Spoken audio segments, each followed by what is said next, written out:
Lord Blood-Rah keeps the love of vintage horror and science fiction alive with 3 weekly shows. The Wrackin Theater, Lord Blood-Rah's Wrackin Auditorium, the podcast featuring the best of old-time radio horror shows, and the Patreon-exclusive series, The Cathode Zone, presenting episodes of classic genre TV shows. You can help spread the love of vintage horror and get access to Lord Blood-Rah's Cathode Zone by signing on at patreon.com/Lord Blood-Rah.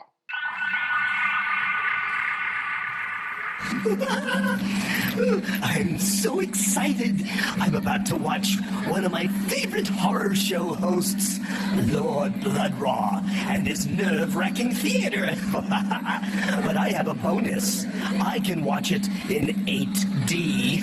I wonder why. Oh, come join me and my friends, won't you? Lord Blood-Rah, Lord Blood-Rah, Lord Blood-Rah, Lord Blood-Rah.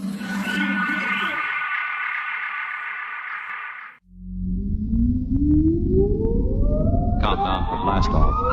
X minus 5, 4, 3, 2, 1, fire.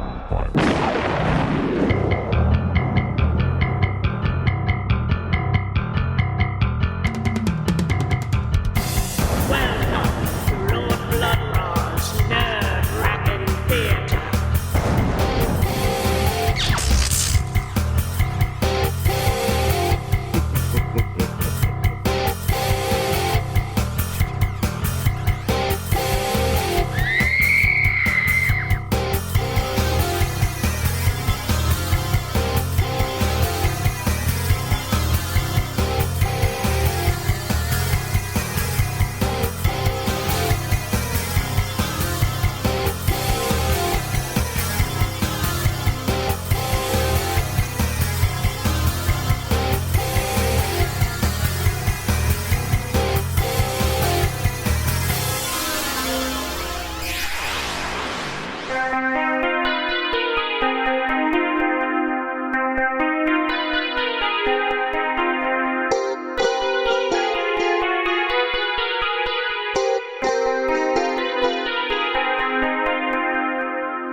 My lords and ladies, geeks, geekerellas, geekulas, and geekeritas, I am Lord Blood-Rah, and this is Lord Blood-Rah's Nerve-Wrackin Theater.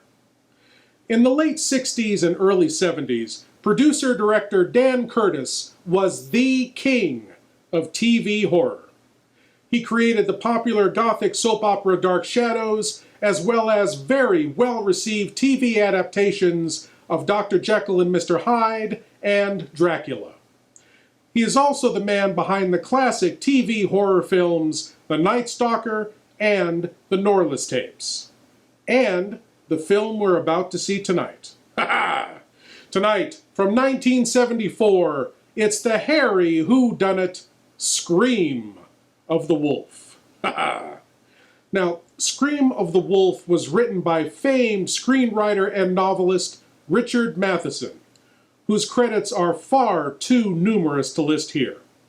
He wrote the scripts for the Roger Corman Poe cycle films, the novel I Am Legend, and many Twilight Zone episodes, and much, much, much more. And this film stars Peter Graves, probably best known as Captain Over from the 1980 comedy smash Airplane. Now, Peter Graves' brother was also a well-known actor. His brother was James Arness, who played Sheriff Matt Dillon for 20 years on the show Gunsmoke, and, a few years before that, played the horrifying giant alien in the classic film The Thing. Well, enough of this talk. It looks like we have a werewolf to catch. My lords and ladies, without further ado, I give to you Scream of the Wolf.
Have Ernie call me when he checks the body. Will do. All right, come on, let's get it on the schedule. Find the registration? Yeah. From Los Angeles. Let me see.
Hey, Fern? Yeah, come on in. Glad to see you.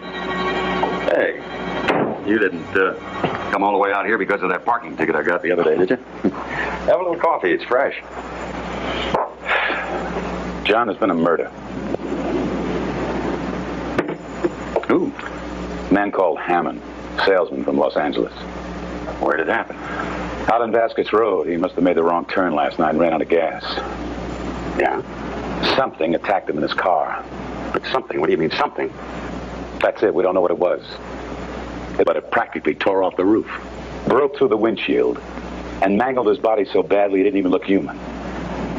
Now, we found some tracks. I'd like you to take a look at them. Sure, come on.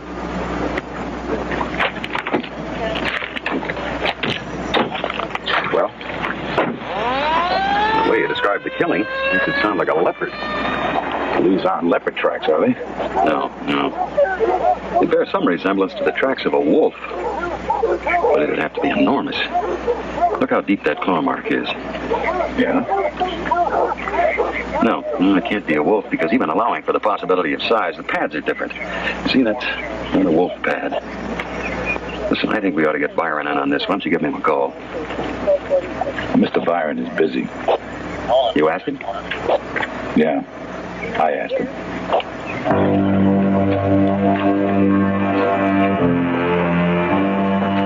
Joe. What's the matter with him? I don't know. It's just as if the animal changed its scent. How can an animal change its scent?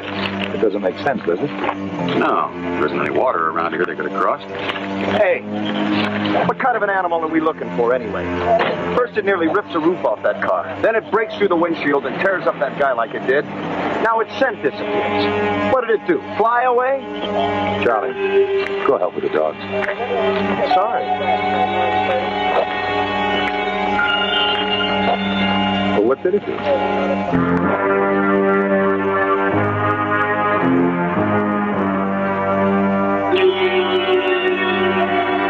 Wow.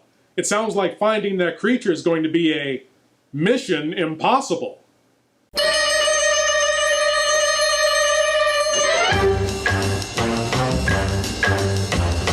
Okay, that's enough. We don't want to get sued. Of course, Peter Graves starred in the original 1960s TV series Mission Impossible, on which the string of Tom Cruise hit movies was based. And now, here's an impossible mission for you. Try to get through these commercials. Please leave your eyes at the door. You will not need them. Lord Blood-Rah's Nerve-Wrackin Auditorium presents the best of old-time radio, horror, and science fiction. Tales of terror and the uncanny that unfold on the stage of your imagination. Come experience the magic of old-time radio horror. Lord Blood-Rah's Nerve-Wrackin Auditorium is available on Spotify, Apple, Google, and other podcast providers. Lord Blood-Rah's Nerve-Wrackin Auditorium, when you seek the darkness.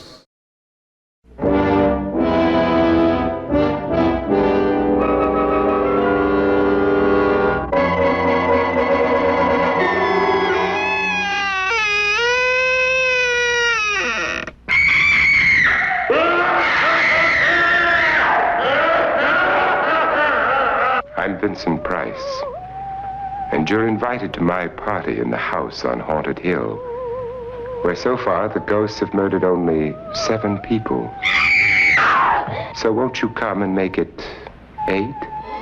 You'll see human heads without bodies. Mysterious pools of blood dripping from the ceiling. The walls move slowly in against you. Don't try to escape, you can't.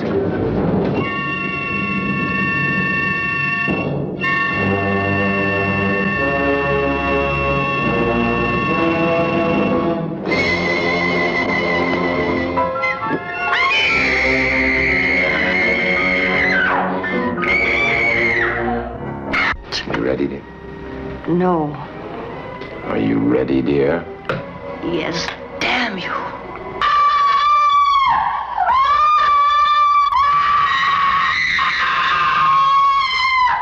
The ghosts are waiting, so won't you join me in the house on Haunted Hill? Hurry, or you'll be late for your own funeral.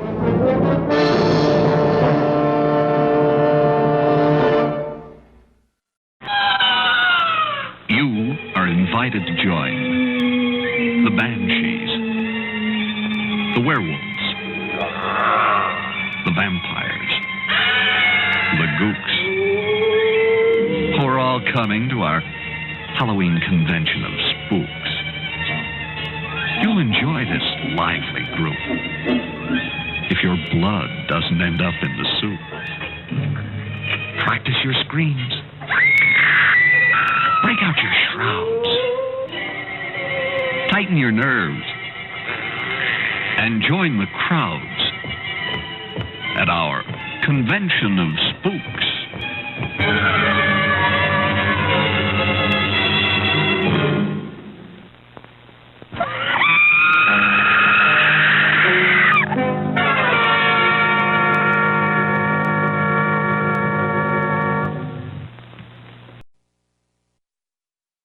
Dance, baby, dance, come and dance with me. Hear the beat of the pounding sea. Ride, baby, ride, come and ride with me. Let your feet go easy.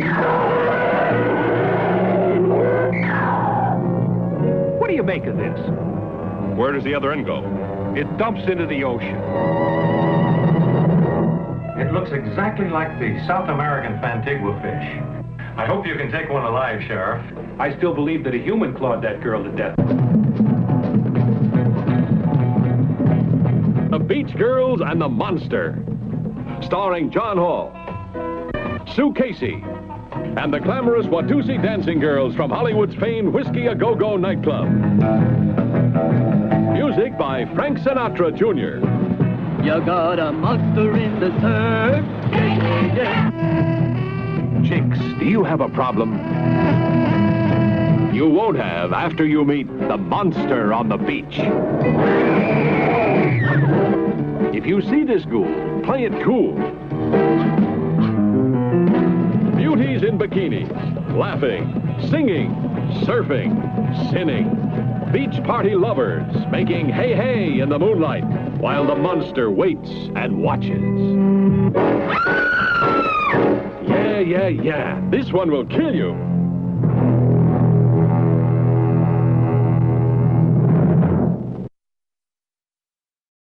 Now back to Scream of the Wolf. And all we know is someone has been murdered by some kind of beast, and Peter Graves has no idea what kind of beast it was. But at least his midlife crisis mobile seems to be running fine.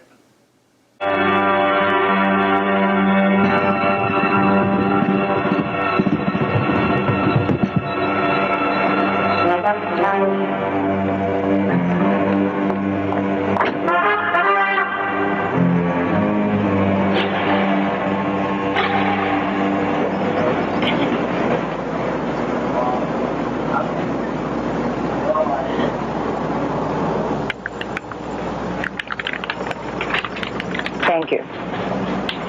Hi, Sandy. Coffee, sir? Coffee, sir? No. Dinner Friday night. Sorry, that's out of stock. Oh, you're angry at me. No!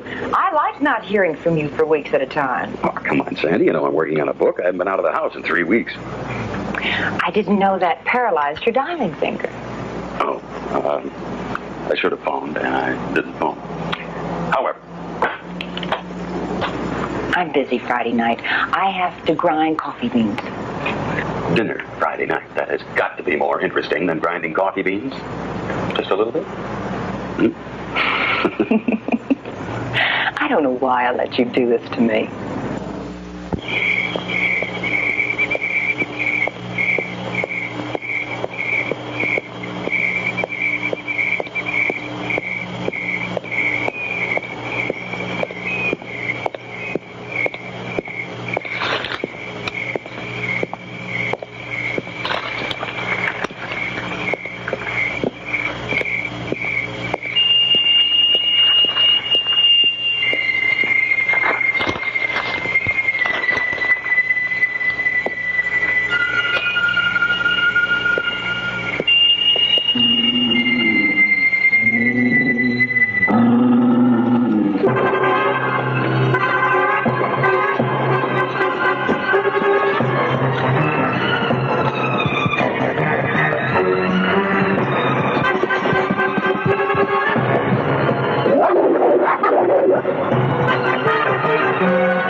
That's the second time that guy lost his face?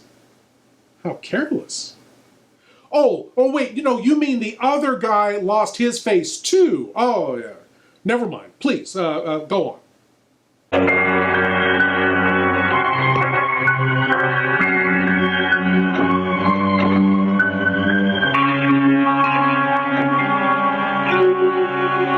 They've changed. What do you mean they've changed? The animal ran to that point, and then it started walking. And when it walked on two legs. Mission 1, across from 3933 24th Street, 916 with the motor running. They're gone. Across from 3933 24th Street. Wait a minute. Are you trying to tell me that thing flew away again? Take your choice. Would you rather believe it erased its own tracks? Vernon, any way you look at it, the tracks go from 4 feet to 2 feet to nothing, period.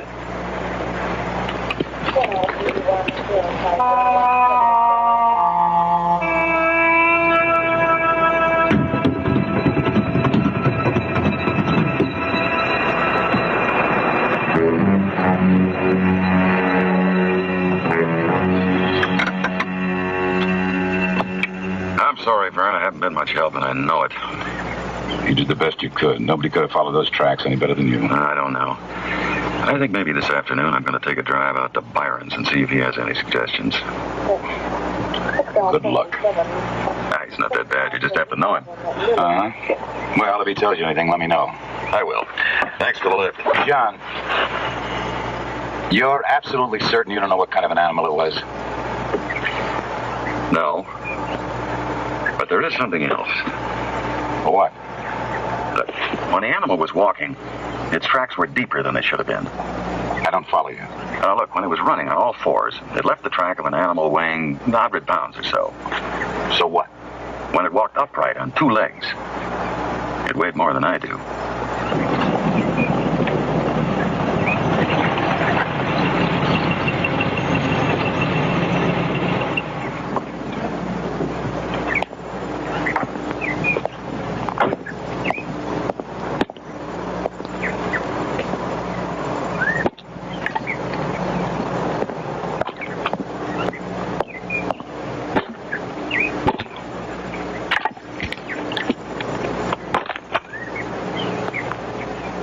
I thought you might be around.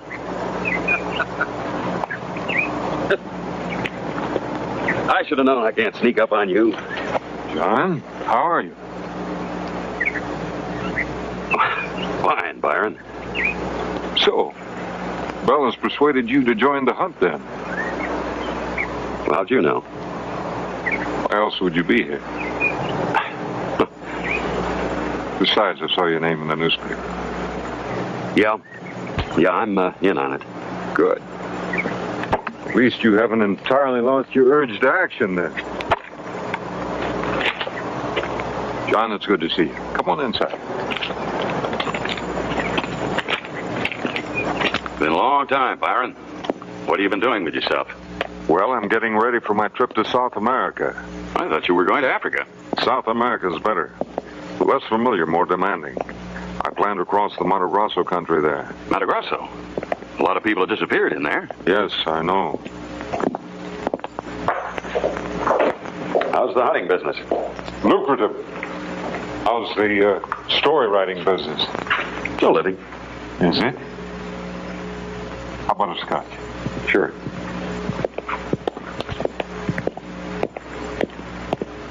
Hello, Grant. How are you? Very well, thank you, Mr. Weatherby. It's been a long time. It's good to see you again, sir. You're looking quite well. Thank you. Good to see you. So, tell me about this killer animal. You've seen its tracks? Yeah. And? I don't know. Thanks. Couldn't identify him? Well, the tracks look something like a wolf, but I don't think it's a wolf. What do you think it is? You tell me. It changed its scent, Byron, so the dogs couldn't follow it. It ran on 4 legs, walked upright on 2, and then erased its own tracks. But that's fantastic. Then help me find it. I can't. I've got too much to do to get ready for my trip. You can't find time for something like this. That's hard to believe. I'm busy, John. So, what else?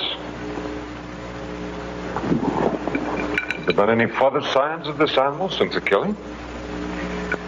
Make that plural. It got its second victim last night. Where? About a mile from the first killing. Same method of kill? The same method of mangle would be a better description. But both killings occurred within a mile of each other. That narrows down the field. Undoubtedly, the animal's got a cave within that area. That limitation should help you to find it before it kills the third time. The third time? You know that once an animal starts killing humans, it never stops.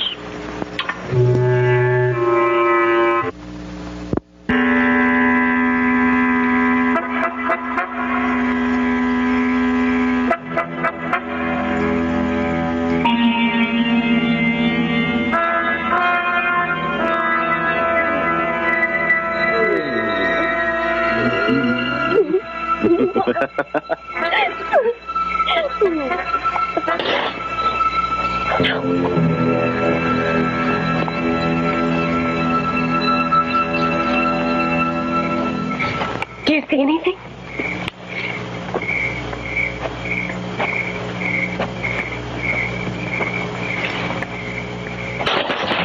The front door's locked, isn't it? Yeah, it's locked. Let me go check, make sure. I'm coming with you.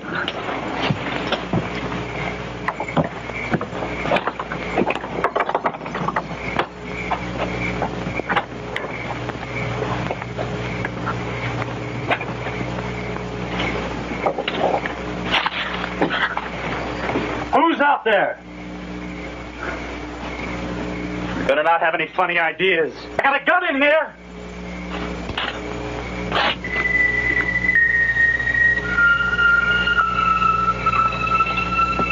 I know someone is out there.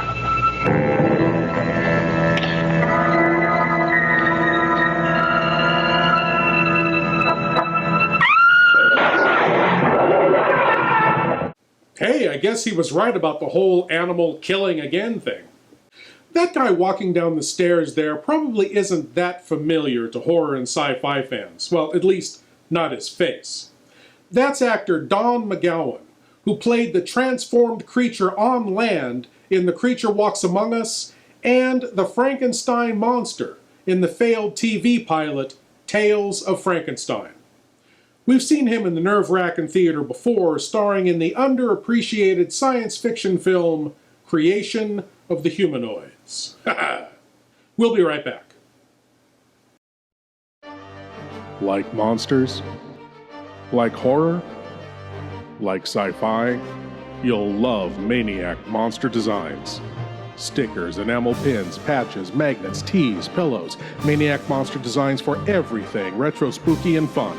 You'll find Maniac Monster Designs on eBay, Facebook, Instagram, and at maniacmonsters.com. Now you can have cool monster designs anytime, anywhere with Maniac Monster Designs. That it could happen in America. That it could happen now. That it could ever happen to me.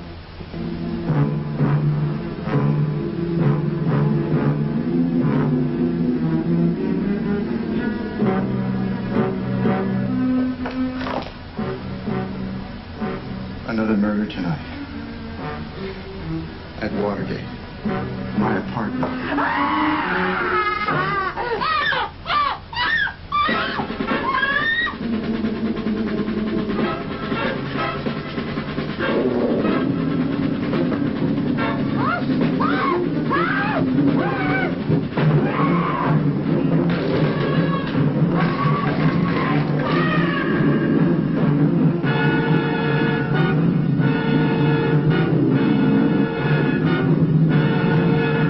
You must issue the order that he be taken alive.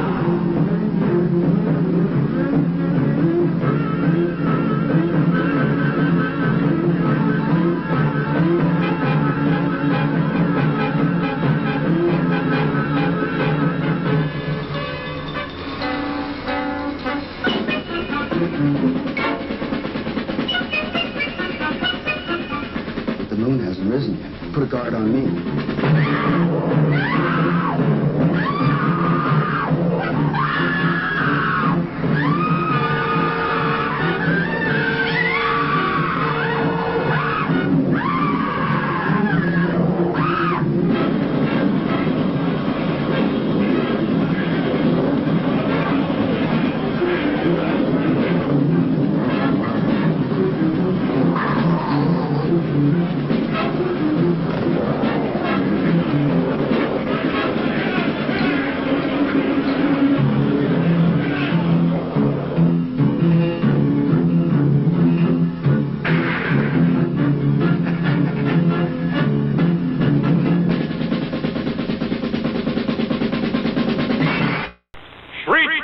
in the night. If you think you've seen horror shows before, we warn you, this new kind of show is completely unlike anything you have ever seen. The action takes place in the audience.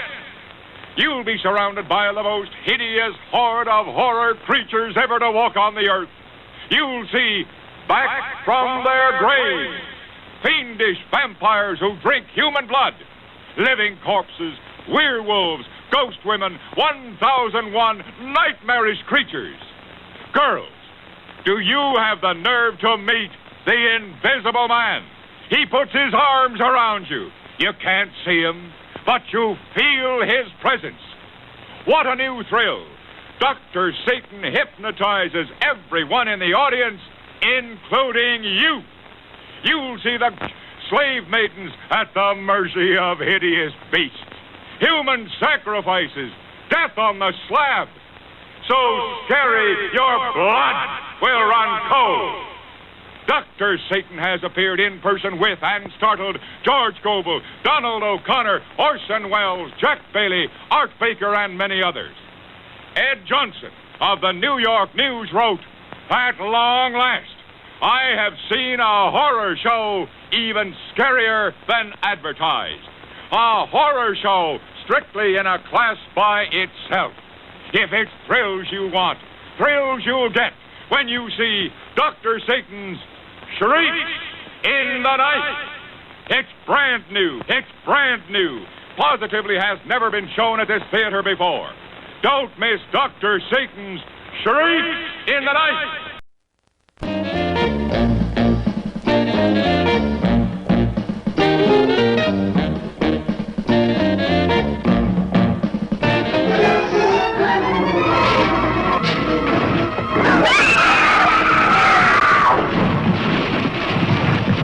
This engine's still warm. Say, did you see the skid marks out here? They go at a direct right angle to the direction of travel. No digs in the macadam either. Somebody was hurt. There's blood all over this thing. What is this black menace that kills everything it sees and hears? No human mind could imagine the enormous destructive power of this maddened, killing thing. If you're young people in love, look out. If you're driving a lonely road, you're as good as dead.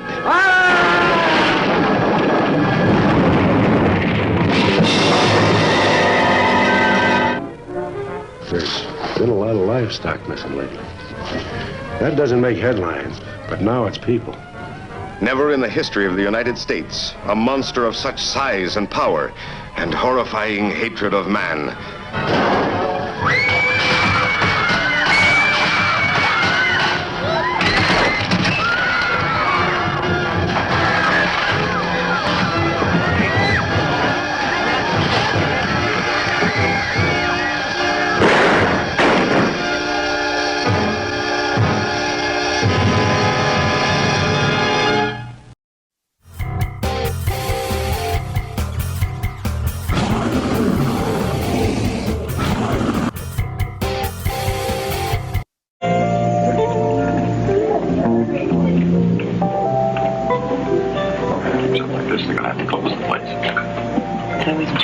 Friday night. Thank you. Yeah, not now. Not now. No one has any idea where this animal comes from. Sandy, nobody has any idea what this animal is, much less where it comes from. You know, in 20 years of hunting, I have never run across a predator even remotely like this one. And it's driving me nuts that I can't run it down. Then why doesn't your friend Byron help you? I don't know. I don't know how he can resist the challenge.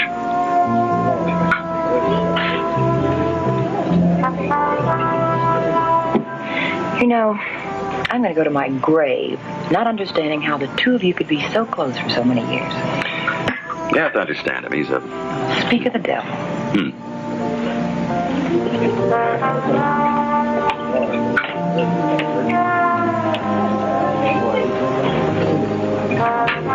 Here he comes.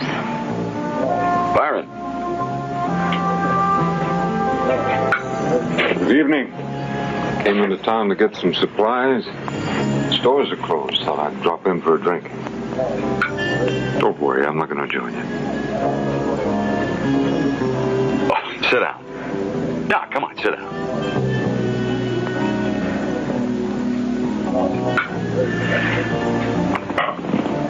Was I right? About what? The animal killing again. Yeah, yes you were. Fascinating creature or whatever it is. You find it fascinating that 4 human beings have been slaughtered?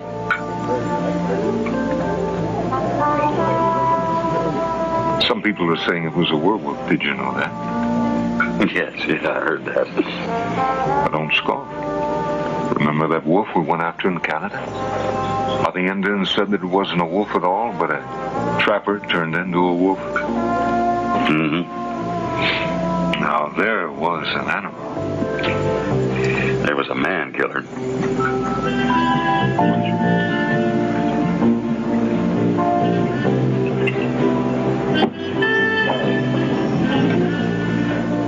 You never could accept that the life of a predator is superior to that of its victim, could you? What? I said he could never appreciate it. I heard what you said. It's believing you that I'm having trouble with. That's a lovely dress you wear. Well, Byron and I never really thought too much alike. We almost did once. But you preferred to wait in the trees. Yeah, well, the allure that mortal danger holds for you always left me a little bit cool. But only in mortal danger are we alive, John. Only by risking our lives can we truly appreciate them. What kind of a life are you leading now? What kind of life is anyone around here leading now? Emasculated by society and safety. Well, we're enjoying it.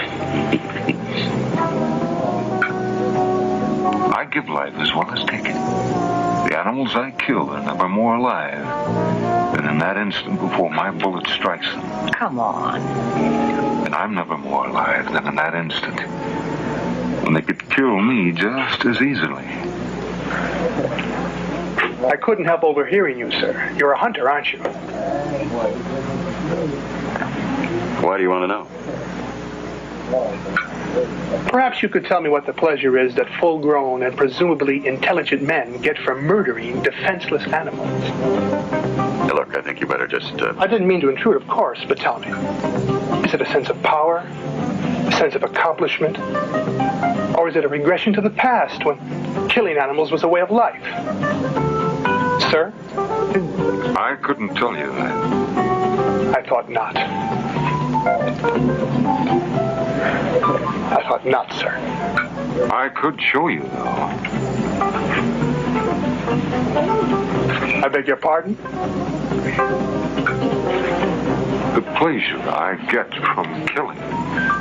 I could show you what that is, though I doubt you'd die with the nobility of an animal.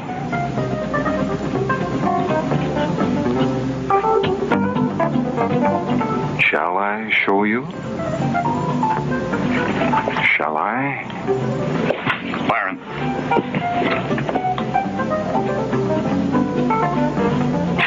You're pretty good. You almost had me convinced. Would have been so easy.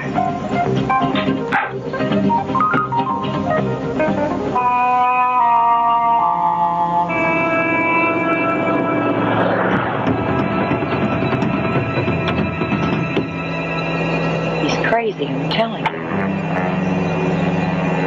He's always been like that, Sandy. He's got a strange sense of humor. That's humor? Well, to him it is, yes. You don't know him that well. You haven't seen the things that he's done. You know that wolf he was talking about, the one in Canada? What about it? Well, in order to kill it, he waited for it all night on the ground beside some bait. The killer wolf, a real terror. I waited up in a tree. That's where anyone in his right mind would wait. Well, not according to Byron. See, the wolf had to have the same chance to live that he did. Him with a rifle? With one bullet in it. Oh, am I supposed to admire that?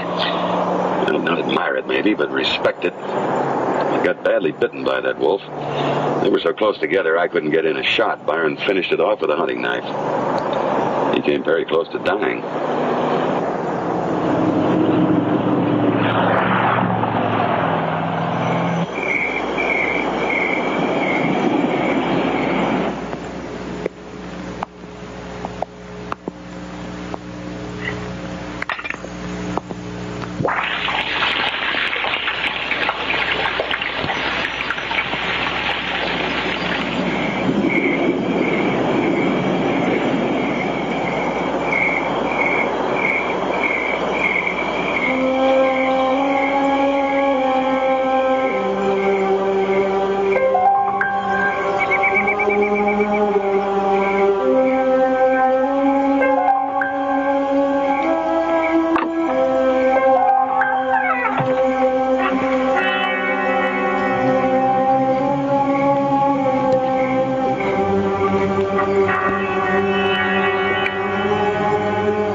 I think there's someone prowling around outside.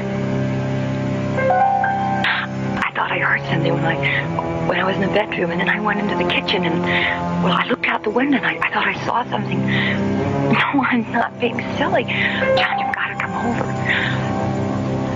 I'll be right over.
You want all the cool things. But where can you find all the cool things? It's all right here at Novemberfire.com. All the cool t-shirts, all the cool DVDs, all the cool masks. Be extra cool and tell them Lord Blood-Rah sent you. All the cool things at Novemberfire.com.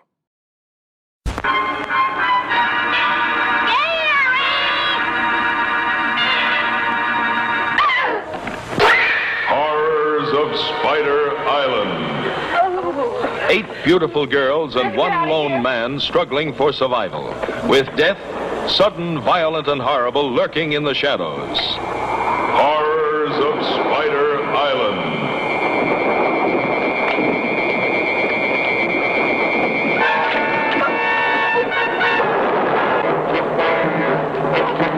Out of the night came a fate worse than death. A man's mind twisted, his brain poisoned, with an uncontrollable lust to kill.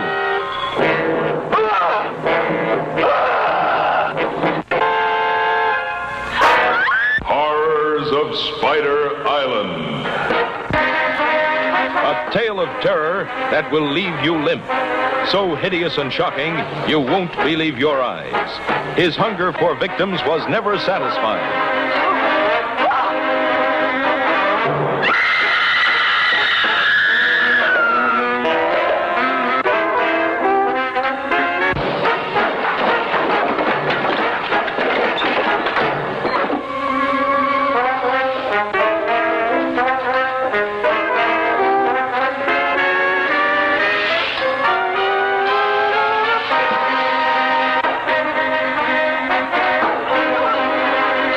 Prepare to be frightened out of your wits by the Horrors of Spider Island. Doomed to produce a race of ever-living monstrosities, such as this thing.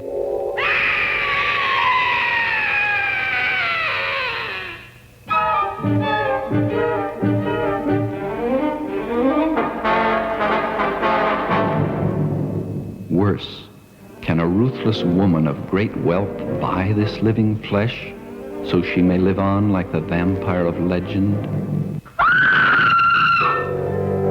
Deep underground in this chamber of horrors, bodies are for sale, the bodies of young girls. And this is the buyer. Girls are experimented on like animals in this house of horror, where the only escape is death.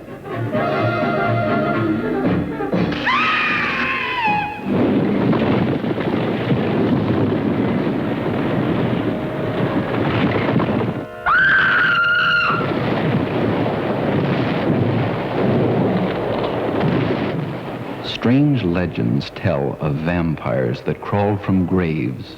Does the world again face this monstrosity?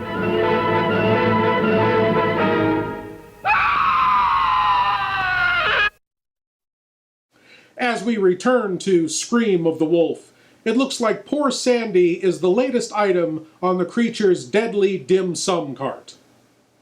Or maybe not.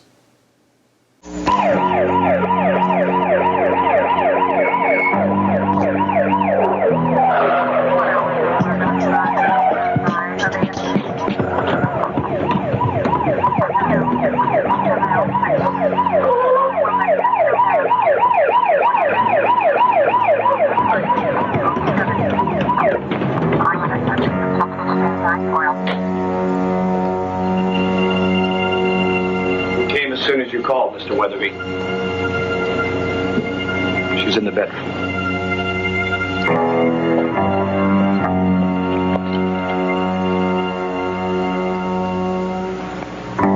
She was very lucky. We must have scared it away before it got through the door. She never saw it.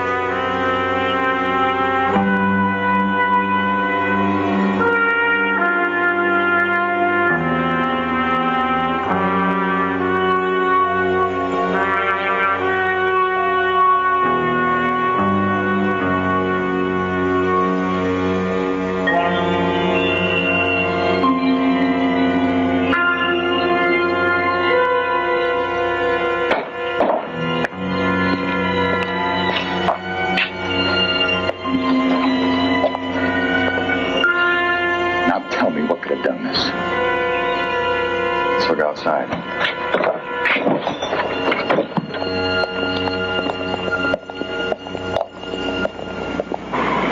Sheriff, come here a minute, will you?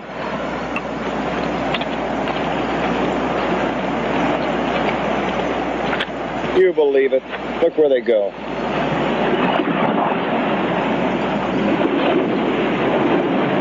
time trying to follow that animal, Vern. We're going to have to attract it. We've set traps. No, I'm not talking about traps.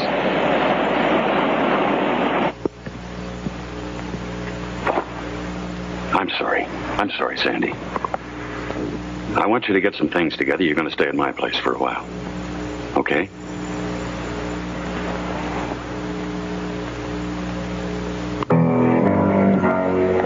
Correct me if I'm wrong, John, but I got a feeling you're going out looking for this animal yourself. What else is left to do? I'm putting on a curfew. No one in the hills after dark. I expect you to abide by it like everyone else. I'll see you, Vern.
Evening, John.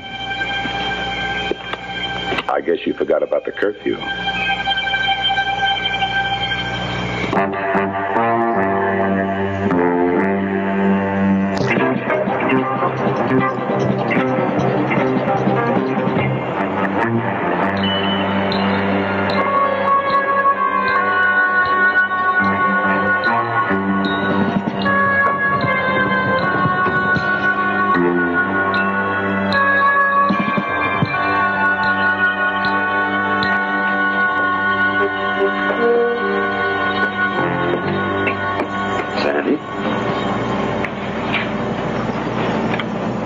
Worried about you. What did you want me to do? Well, I didn't want you to call the sheriff. I'm very capable of taking care of myself, Sandy. But I'm sorry. I didn't realize my caring about you would be so upsetting. All right, I'm tired. I'm going home and get some sleep. I'll see you later. John? You're not going to like this. Well, don't tell me. I think it's Byron. What's Byron? I think he's behind the killings. Well, why was I attacked right after we saw him in the restaurant? Well, you told me he was badly bitten by a wolf in Canada, and you also You're said... not going to start that werewolf business, are you? Well, I don't know what I'm starting or what I believe, but he said that the wolf had... Hi. Am I interrupting anything? No. Now, I'm going to get some sleep. Do not go back to your house. Goodbye, Sandy.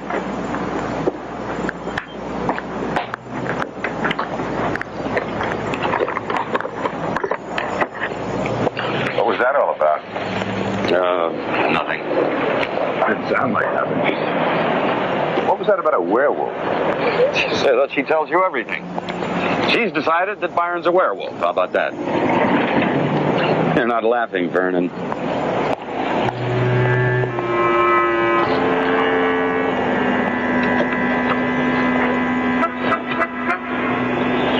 John, I wonder if you'd ride out to Byron's with me this afternoon.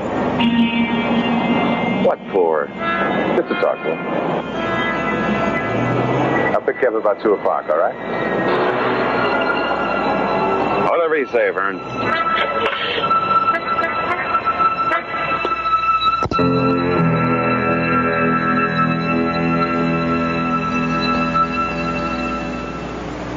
Interesting.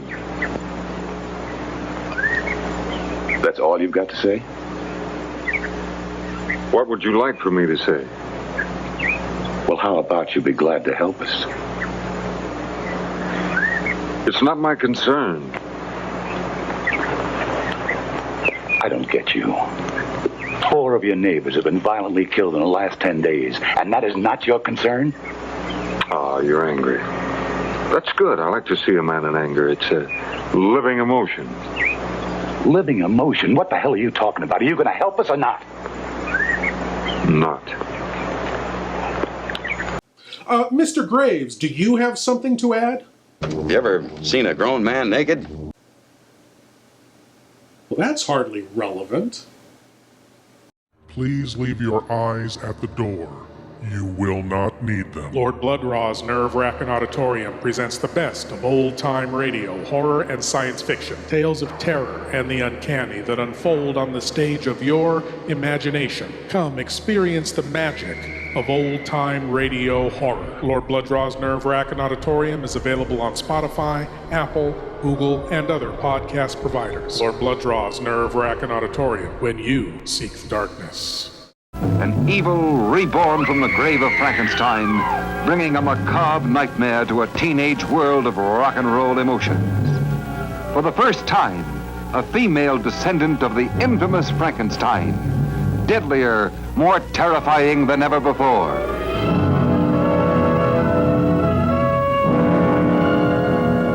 He needed her kiss to satisfy his desire, but he wanted her soul for the fiendish creation that was to rule the earth in terror. I'm sure of one thing. You better hurry before the brain cells are damaged completely. Frankenstein's daughter. Now everything was ready.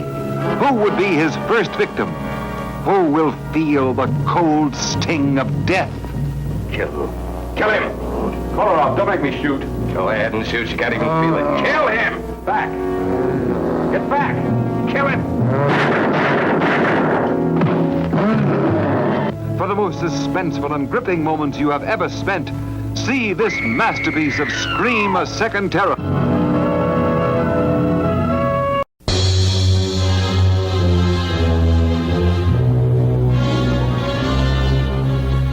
Come in. I surprised her in her room. She was not alone. With my own hands, I killed her. Starring Boris Karloff. Take this gun.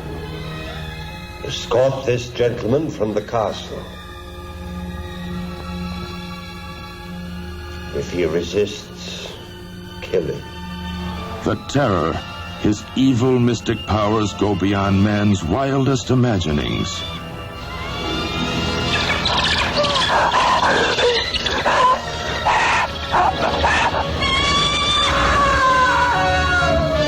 The Terror, empowered to avenge, to reward, to transform.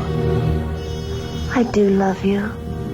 Is she a blood and flesh beauty a man can enjoy? I am possessed of the dead. Or is she a gossamer myth, created by a madman's distorted desires? Take your life as you took mine, and bring us together forever. Join Boris Karloff, the Frankenstein monster of all horror motion pictures, in his most blood-chilling screen experience.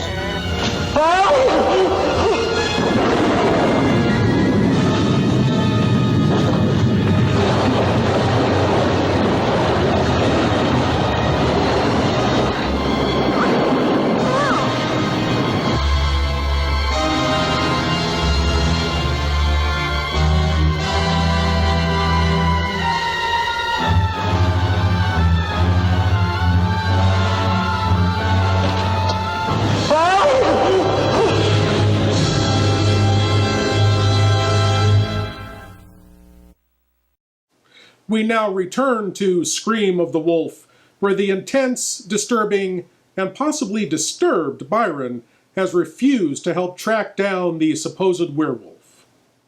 I wonder why.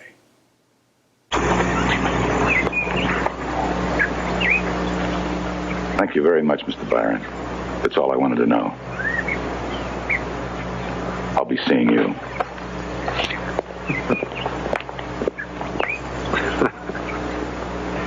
Doesn't any of this bother you at all? No, I'm enjoying it. Enjoying? Yes, enjoying it. I'm enjoying seeing people feel anger, fear, agitation. It means they're alive, John. Maybe for the first time in years. John, just in case you're thinking about going after that animal yourself, a good hunter is never sure of anything except that his prey will do the unexpected.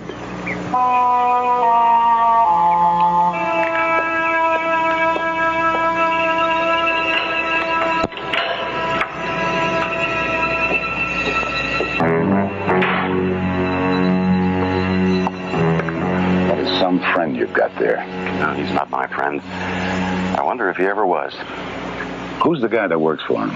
Grant? What about him? The whole time we were there, he was watching us. Yeah, he's a little odd. But then so is his master. You know how Byron hired him? They met in a bar one night to get to drinking. Byron pulled one of his old stunts. He was going to arm wrestle him for the drinks. Always had a big thing about arm wrestling. Well, it took him 10 minutes to put Grant down, and that impressed him so much he hired him. Well, your weird friend doesn't know it. But I'm going to keep a close eye on him from now on.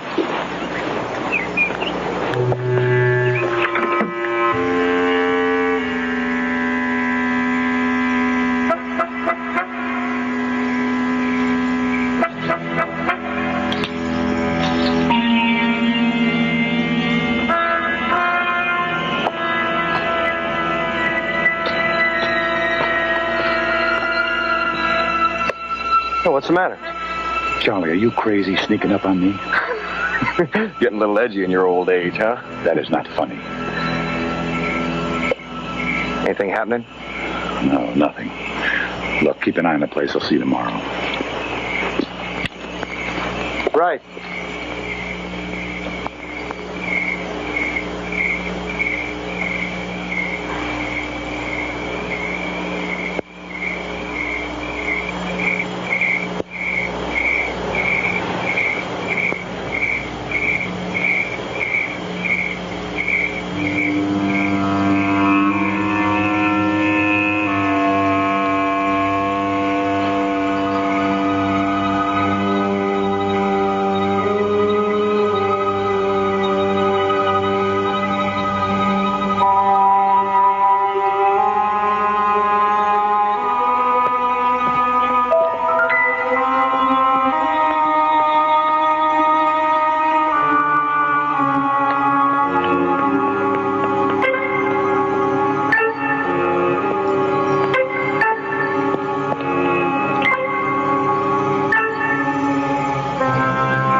Further questions? Yes. Why don't you answer the first question? Somebody's got to know what's killing these people.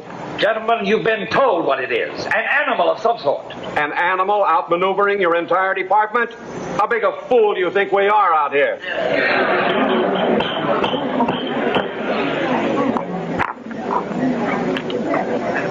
I just received a wire from Sacramento. The governor has declared this area in a state of emergency. The National Guard will be brought in. Armed with silver bullets?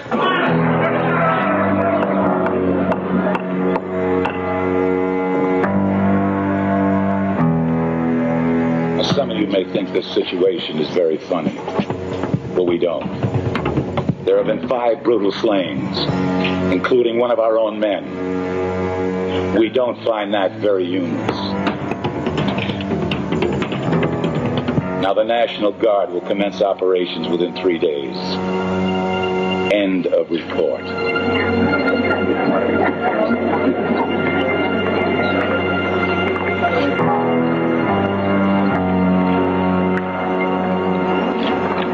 it true you heard the howling of a wolf last night, Mr. Weatherby? Yes. You think the killer is a wolf? No. A werewolf? Look, you got everything you needed inside. Look, I just want to ask you I told you to get out of here.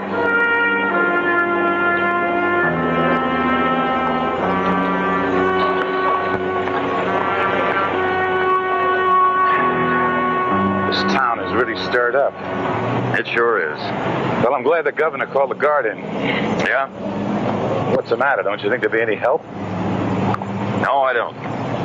That's good news, John. Yeah. Well, I'll see you later. Goodbye, Sandy. Bye, Vern.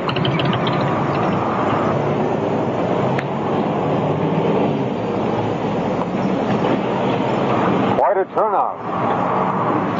What are you doing here, Byron? Since 7 o'clock this morning, I've been answering your Sheriff Bell's questions. I'm going to tell you something. Before this is over, you're going to be answering a lot more. Yeah, a lot more questions. Tough questions. Questions like... You like movies about gladiators? No, cut that out! Lord Blood-Rah keeps the love of vintage horror and science fiction alive with 3 weekly shows. The Nerve-Wrackin Theater, Lord Blood-Rah's Nerve-Wrackin Auditorium, the podcast featuring the best of old-time radio horror shows, and the Patreon exclusive series, The Cathode Zone. presenting episodes of classic genre TV shows. You can help spread the love of vintage horror and get access to Lord Blood-Rah's Cathode Zone by signing on at patreon.com/Lord Blood-Rah. From the depths of hell comes The Devil's Messenger, starring the master of mystery Lon Chaney and Karen Cannon. If you give my message, you'd have to go back. Up there. No, I can't. I won't go back. You delivered that to a Mr. Donald Powell. Don't be afraid of me. The Devil's Messenger delivers gifts from hell, turning man into a ravaging beast. I took a picture of that old farmhouse. There's nobody in the picture. You saw it. Was there anybody in it? No, there wasn't. Somebody has come out of that house, and they're coming toward me. Back from the dead, his lovely victim seeks revenge for her horrible death at the hands of a man driven mad by a gift from hell, trapped in her icy tomb until the Devil's Messenger exposed her nakedness in her crystal prison. Now let's get down to here. She becomes the object of a scientist's lust. His consuming desire for her drives him to commit murder to keep her for himself. Not since Eve received the apple have gifts inflicted such unnatural consequences.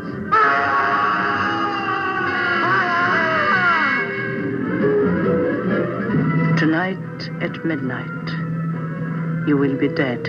Just how do you intend to kill me? I have no idea. I don't even know you. The crystal ball foreshadows doom, for it is the plaything of the devil, and only he can change the events it foresees. You must see what the Devil's Messenger has in store for you.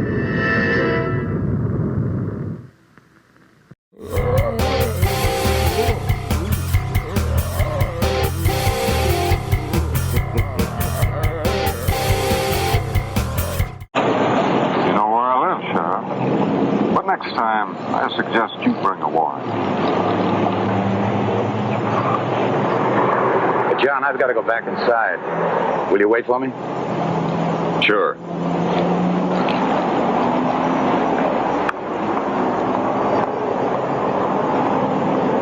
Look at those faces. Oh, yeah, don't tell me they're alive. Alive with fear. Alert to the possibility of death hanging over their heads. And you think that's just marvelous? It is marvelous, John. When is a man more alive than on his way to the gallows? What cigarette tastes as good as that last one while the firing squad is waiting? You know, in a way, these killings may be of benefit to everybody.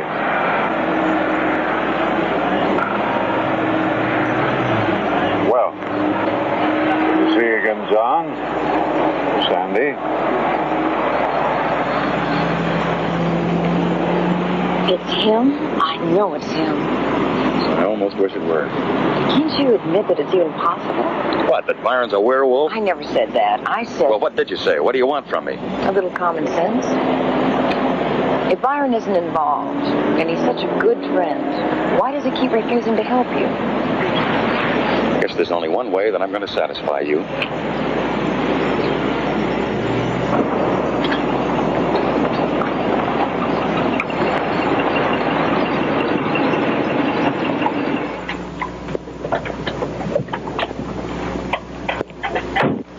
Mr. Weatherby, how are you, sir? Come in.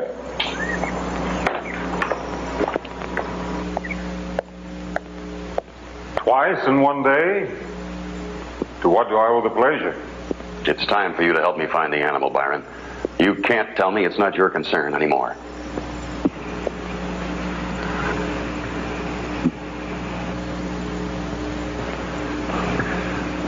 Excuse me, sir.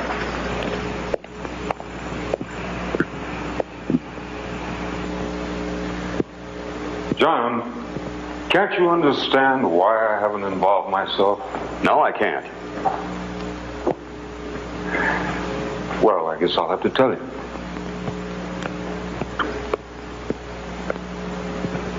Because I hate to see you so much less a man than you were. Because I was hoping that letting you work on the problem unaided might help you to regain some portion of your once consummate skill as a hunter. That is why you haven't helped? You sound surprised. Byron, people are being killed. The deputy sheriff has been killed. Now, what the devil difference does it make if I regain my hunting skills or not? The whole area is in panic, and you're talking to me about hunting skills? You're too involved, John. That's why you can't locate the animal. All you're concerned about is finding it before it kills again. How foolish of me. How very unhunter-like. Now, are you going to help me find it?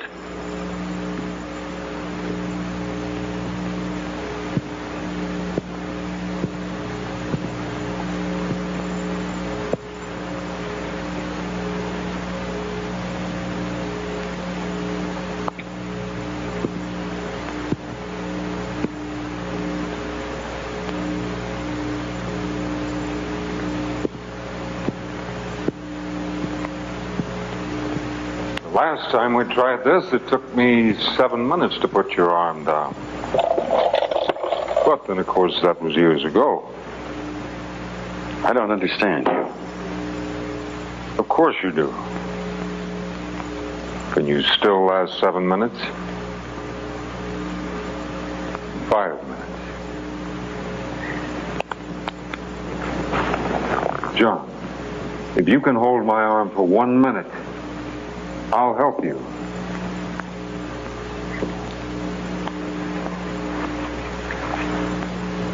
Byron, we are talking about killings, not about children's games. Basic games, John. The way in which I choose to judge my fellow man. And that's all these deaths mean to you? You matter to me. Not those drudges who got themselves killed. Well? Can't you even hold me for a minute now? Is that how far gone you are?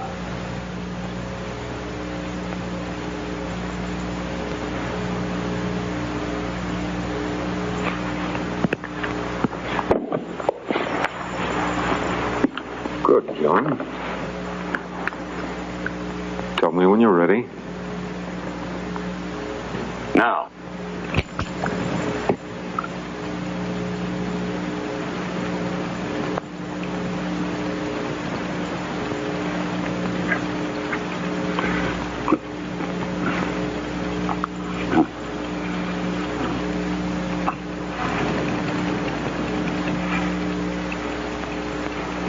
Seconds.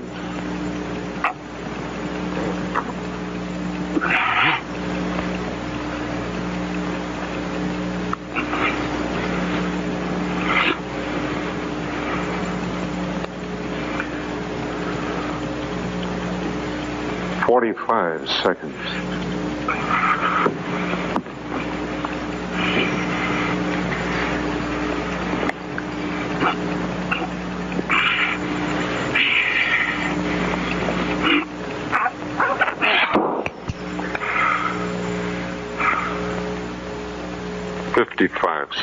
John. Forget about that animal. Even if you found it, it would only kill you.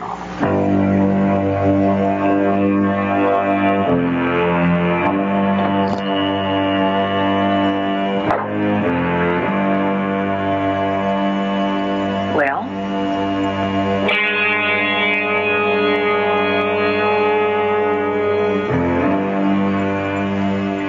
I presume he said no. Damn well he did.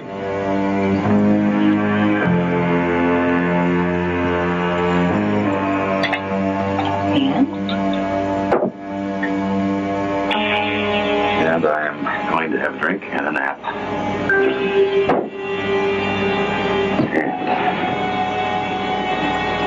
Did not consider for a moment he might be guilty.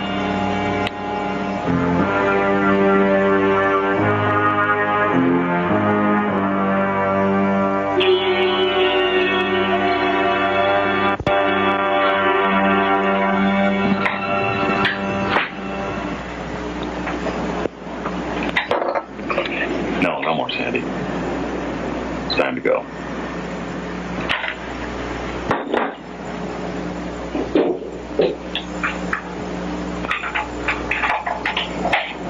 John, please don't go.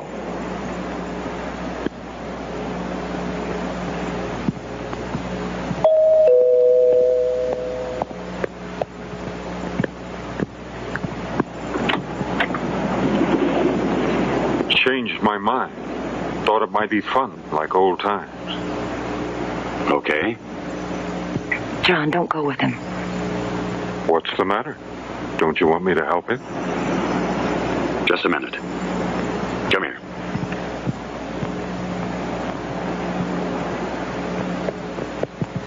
What is the matter with you? You've done nothing but ask me why he wasn't willing to help, and now that he is willing, you want me to turn him down. What is that?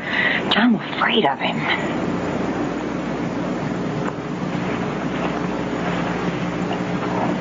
Why did he change his mind? I need his help, Sandy. No, John, it's more than that now. What are you talking about? You'd go with him even if you knew he was the killer.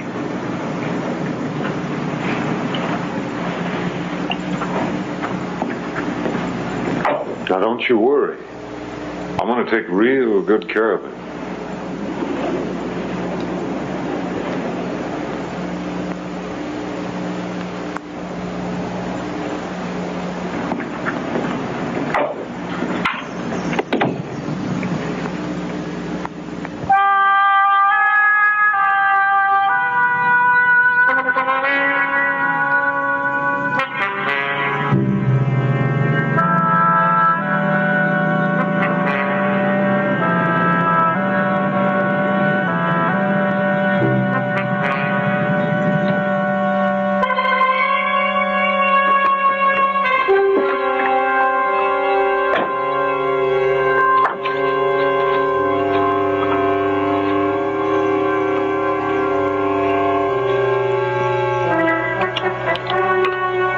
What would you do, John, if you found out it really was a werewolf you were after? No, I'm serious. Wouldn't it explain the tracks? Think about it. A wolf-like creature running on all fours undergoes a transformation. Now it's a heavier, two-legged creature, but it hasn't changed completely yet, so the tracks are still unfamiliar. Finally, the two-legged creature turns into a man who, in order to protect himself, obliterates his footprints. Doesn't that make sense? Makes a wonderful story, Byron. Yes, doesn't it? Let's get at it. Shall we separate now? Mm-hmm. I'll make a sweep through those hills. That side of the creek meets further downward, runs into the road. All right, I'll take this side. Good luck, John. Don't forget what I told you. A good hunter's never sure of anything except that... Yeah, I know, except that his prey will do the unexpected.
So Byron bit it too. Or I should say Byron got bit. A lot. Maybe he should have stayed out of it. Well, either way, now John is deep in it. We'll find out if John can get out of it alive when we go on to the conclusion of Scream of the Wolf, after these wolves scream at you for a while.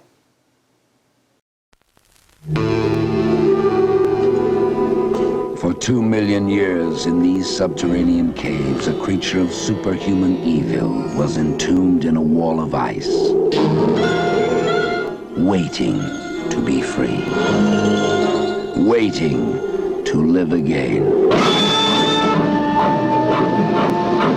Travel with us on a journey into a world where nightmare becomes reality.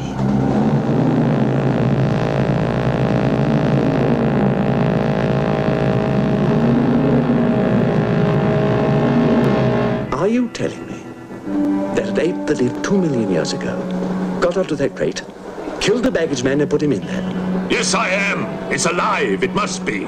Travel with us, if you dare, on the Horror Express.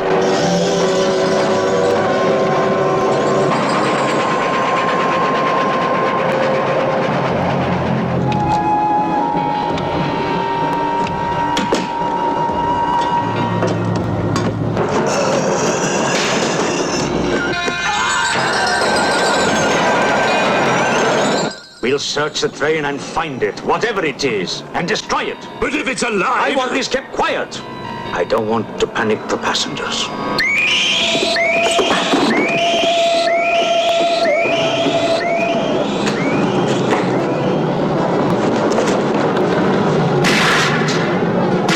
The malignant power of this creature is indestructible, transferring its force from mind to mind, from body to body.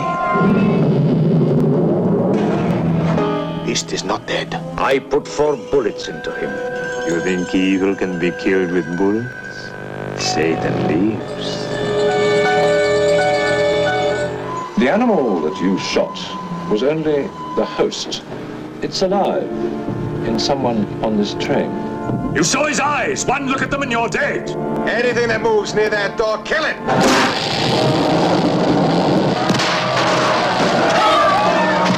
Run. Run for your life. Hide, but you can't escape. No one can stop the fury and the terror of the Horror Express.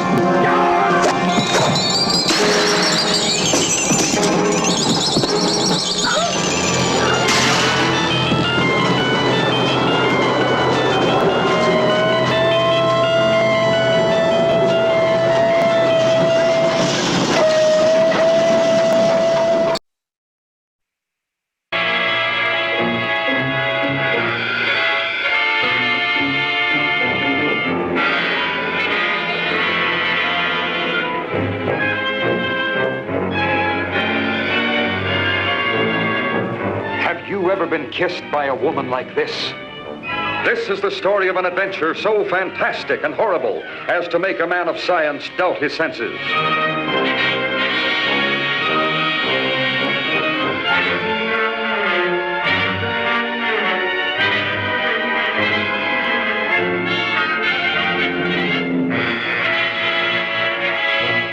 See the dance of destruction as Tarantula entices men to a strange fate.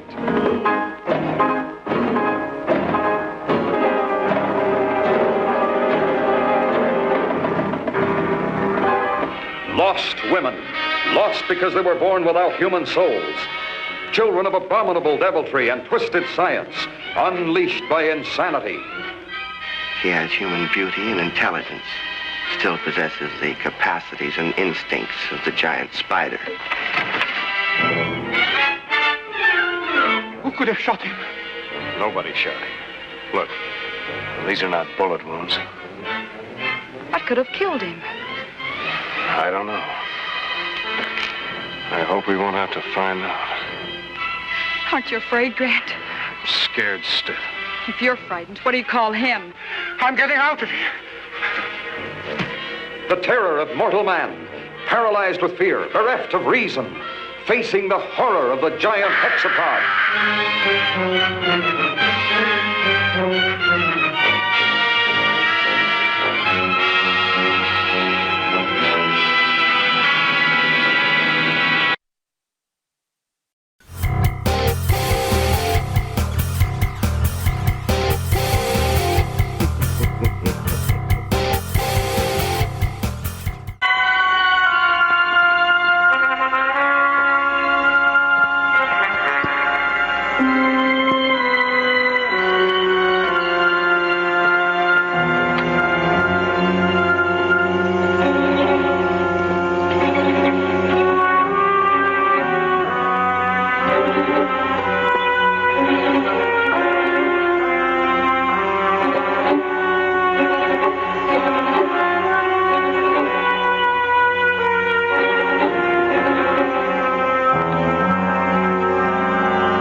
Brad, listen to me.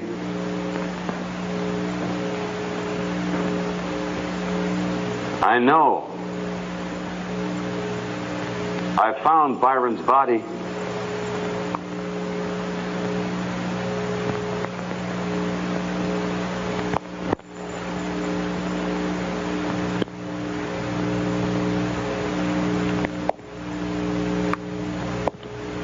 Did you really?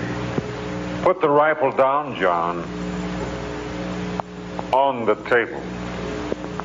Now.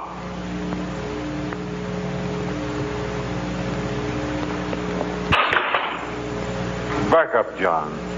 Against the wall.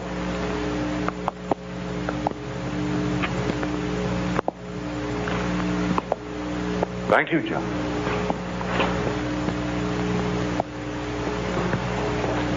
That was Grant's body in your clothes, wasn't it? He threatened to tell the police about me. And it did provide for a stunning moment, didn't it?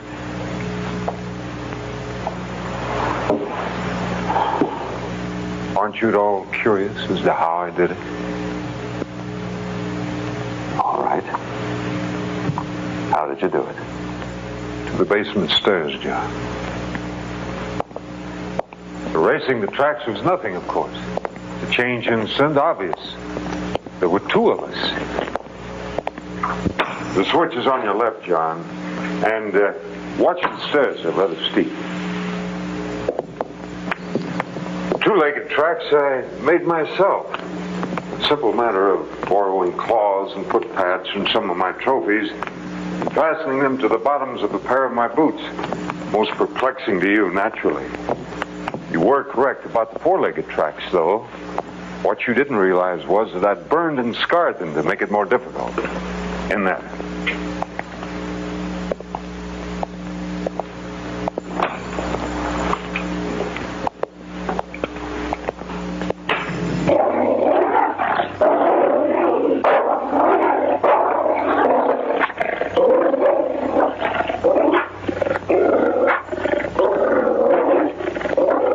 Easy, boy, easy. It's all right. Easy, fella, easy. It's all right, boy.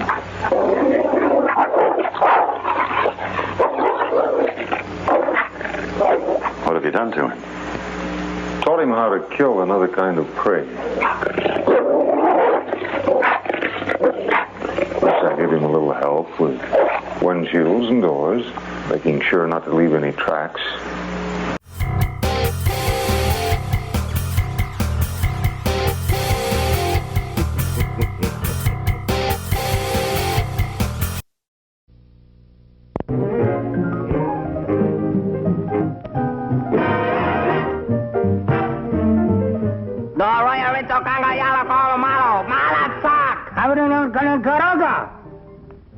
Okay, banga banga. Since when do you talk a native language? I just started today. Well, what do you say? What do you say? I don't even know what I said.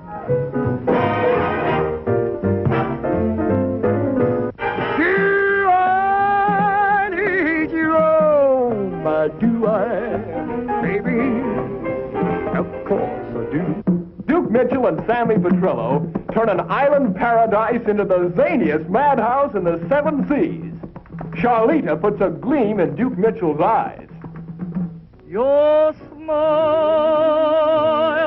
only added life to your masquerade. Muriel Landers puts the whammy on Sammy. Sammy! Run for your life! Go on, get out of here. Run for your life. Ramona, the romantic chimp, takes off on a romantic chase of her own. Strange. But interesting. Really think so? What a charming compliment.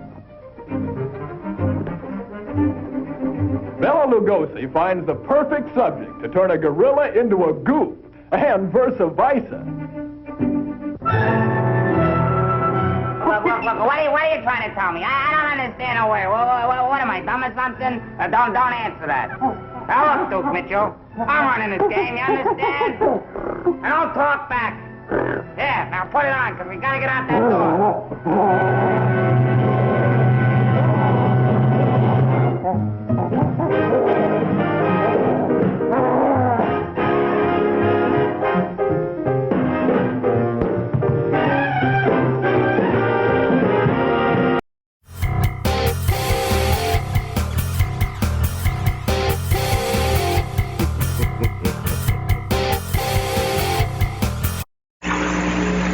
But why, Byron?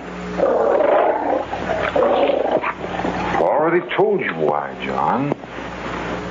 To give these rusted clods some reason for existence. To fill their empty minds with so much terror that even they come alive. And to bring my old friend back to me again. Maybe he's not the man he used to be, but we can work on that. Revitalize old muscles, bring back old instincts. Byron, don't you realize you have murdered 6 human beings? I could have made it 7, John.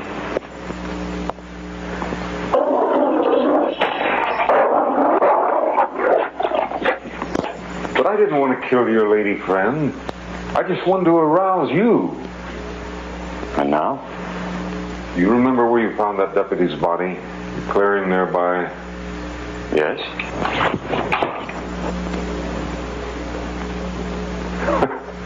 Won't do you any good, John. It's empty.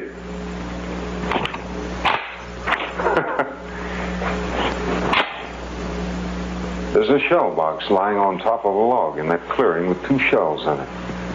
I put them there earlier this evening. One for him, and one for me. We're going to give you a 5-minute head start. Unless you'd rather go to the Mato Grosso with me. It'd be just like old times, John, you and I. Think about it. The choice is yours. Byron, there aren't any choices. We're not going to the Mato Grosso. And I certainly am not going to give you the satisfaction of pretending you're still a hunter.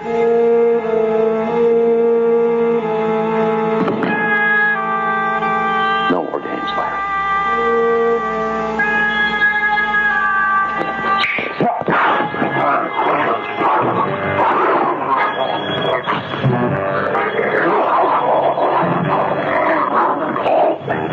Still think I'm playing games, John? Pick up the rifle.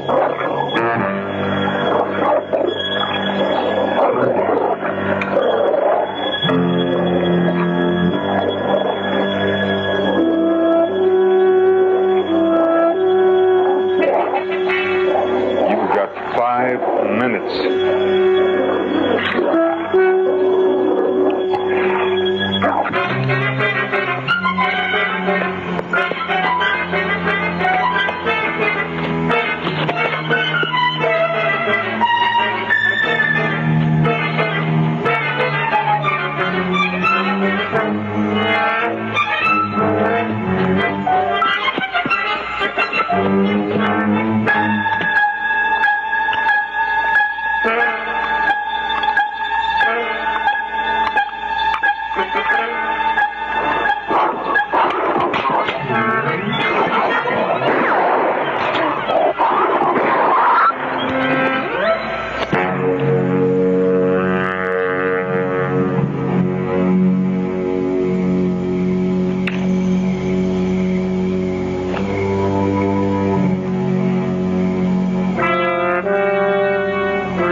It's hand to hand now, John.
Why didn't you use that before? I doubt that even you would have stalked me if you'd seen a pistol in my hand. You wanted me to stalk you. Let's just say I didn't want you to leave. But I am leaving, John. You won your life. Cheaply and dishonorably, of course. But then every man places his own personal value on his existence. Stay where you are, Byron. You're breaking the rules, John. Have I? Or did you just forget the most important rule of all? Remember, the prey will always do the unexpected.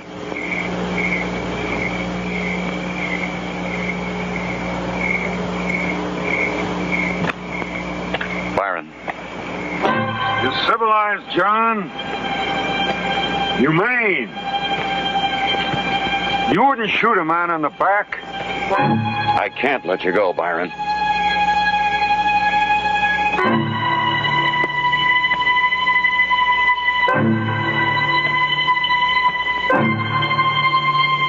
Byron.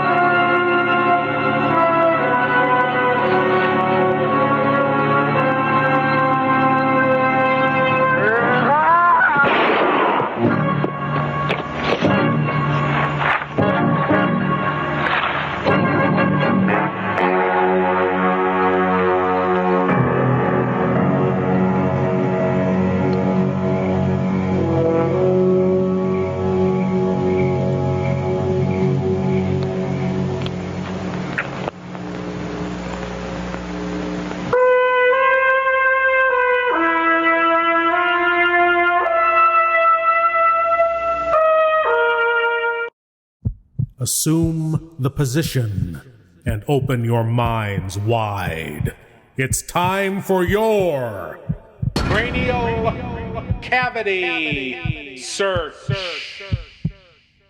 Yes, my lords and ladies, the cranial cavity search. Here's a chance for you great geeks out there to prove your geek cred by showing what you know.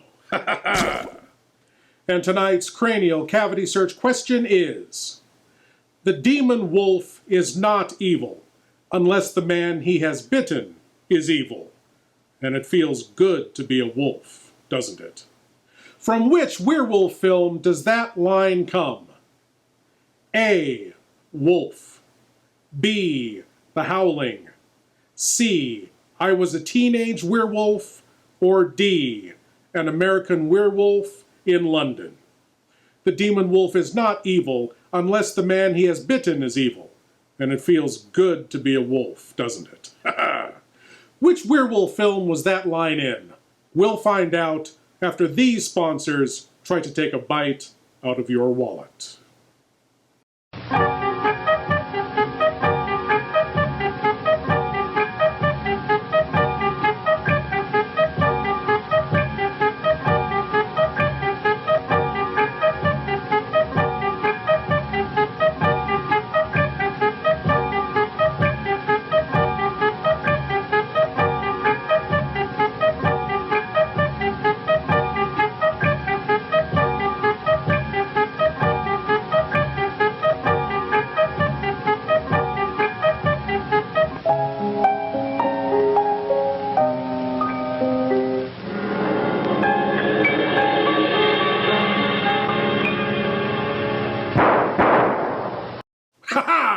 And the answer to tonight's cranial cavity search question: the demon wolf is not evil unless the man he has bitten is evil.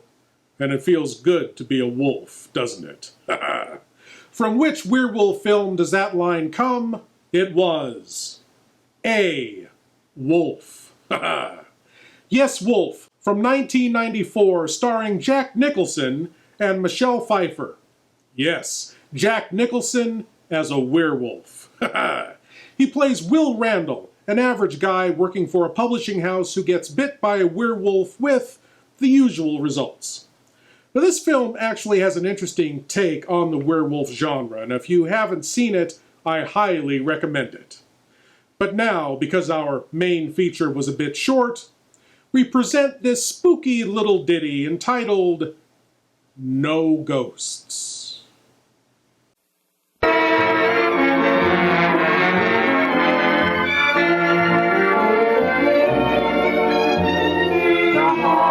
Haunted by the echo of your last goodbye. The house is haunted by the memories that refuse to die. I can't get away from a vision that dreams, even with glimpses of infinite things. A voice in my heart like a torch singer sings. I wonder who's kissing her now. The house is haunted by the echo of your favorite song. The place is cluttered up with roses that have lived too long, much too long. The ceiling is white, but the shadows are black. A ghost in my heart says she'll never come back.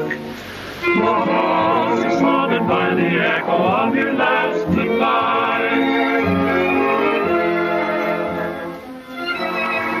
It's a ghost.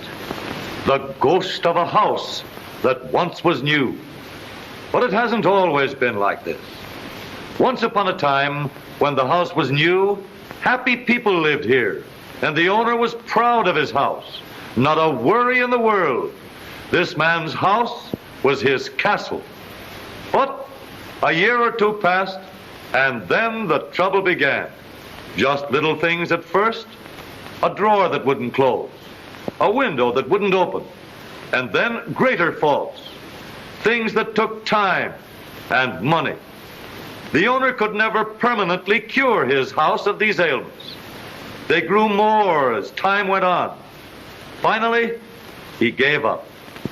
He realized the trouble was far below the surface, in the foundation under the house. Today, every man's automobile is his house on wheels, giving him a roof over his head, keeping him warm in winter, cool in summer, besides moving him about wherever he wants to go. But there are haunted cars, just as there are haunted houses. One shock from an earthquake and the house falls to pieces. But your house on wheels must be built to withstand an earthquake every second or oftener when it's that kind of a road. Rolling and bumping, twisting and turning. If a car does not have a good foundation, it soon becomes the haunt of ghosts. Body joints loosen up, bringing squeaks and rattles. Even the tires get more wear because the car weaves and won't hold the road. A car must have a strong foundation. And in an automobile, the foundation is the frame. Few people see the real foundations of their houses, and few owners see the frames of their automobiles. And there are many important engineering developments in the modern automobile frame, which aren't apparent when you look at the car. Let's see what an automobile frame has to do. And what kind of a frame is... Yes, hello. Is this Dilapidated Film Distributors? This line is the road. Good. Well, this is Lord Blood-Rah, and I'd like to complain... This is the body. Lord Blood-Rah. Now let's look at it from another viewpoint. L-O-R-D-B-L-O-O-D-R-A-H. Lord Blood-Rah. And never mind why the H. Look, I'm calling to complain about the film I'm showing, No Ghosts. Well, it's just an elaborate car commercial, isn't it? It started out okay, pretty spooky, and then just... Did I see the Chevrolet Presents at the top of the film? Yes, I did. Something to hold them together. Well, I thought maybe it was some French director I'd never heard of before. Which we call cross members. Yeah, I realize it's the car company now. Look, what I wanted was a spooky little short to fill out the show, and I got a 1935 car commercial. Let's make the frame Now, narrower in front. if the folks at Chevrolet wanted to work out a sponsorship deal and fork over a little money, then maybe we could... Hello? Hello? It will give us a good, Hello? rigid support for the gas tank, but we need something stronger than that. Let's put in another one that makes the rear of the frame strong and rigid. Here again, we add a heavy steel plate to give us extra strength. When we ride on the frame we have designed, we'll find that there is another point of heavy strain, here in the hump, where we bent the side member up to get over the rear axle. So we'll give it a reinforcement too. Since we are going to have harmony between the front and rear springs, knee action, on the car we are building, let's make the front end of the car as rigid as possible. With knee action, we use this sturdy girder of steel to hold the wheels. It's time to add these brackets, called step hangers, which support the running boards. And now, look out for the rivets. Here they come.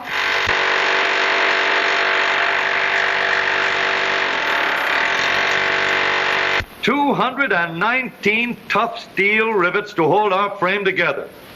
Cold-driven rivets, too, that won't shrink after they're in place. Now, we have a strong, rigid foundation. With this YK frame, your car will stand up under the hardest usage for tens of thousands of miles. Strong, heavy side members for support. Sturdy cross members for rigidity. Big steel center braces for strength. Heavy reinforcements at points of greatest strain. A good husky support for the engine. And a strong crosspiece to hold the knee action wheels. Such a frame gives rigid support to the whole car. Springs, steering gear, and engine have a firm foundation. The body and every part of the car ride on a frame that is solid, strong, and safe. With such a foundation for your car, you can ride on good roads or bad roads or any kind of road. Your car has a foundation to protect all vital parts from damaging shocks and strains. Summers and winters may come and go, but such a house on wheels will never have to fear the creaks and rattles of a haunted house.